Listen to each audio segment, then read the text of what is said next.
Arestado naman ang isang lalaki matapos masangkot sa bentahan ng illegal na droga sa isinagawang buy-bust operation sa Dubinan West, Santiago City. Isinagawa ng mga operatiba sa Santiago Police Station 2 kasama ang City Drug Enforcement Unit at sa koordinasyon ng Philippine Drug Enforcement Agency ang operasyon.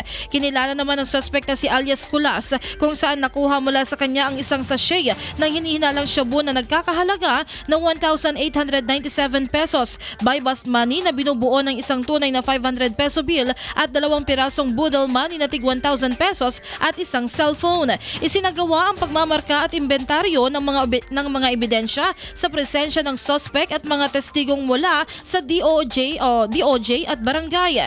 Naharap naman ngayon ng suspect sa kasong paglabag sa Section 5 ng Republic Act 9165 o Comprehensive Dangerous Drugs Act of 2002. Samantala, patuloy namang pinaiigting ng pulisya ang kampanya kontra illegal na droga upang mapanatili ang kapayapaan at seguridad sa lungsod.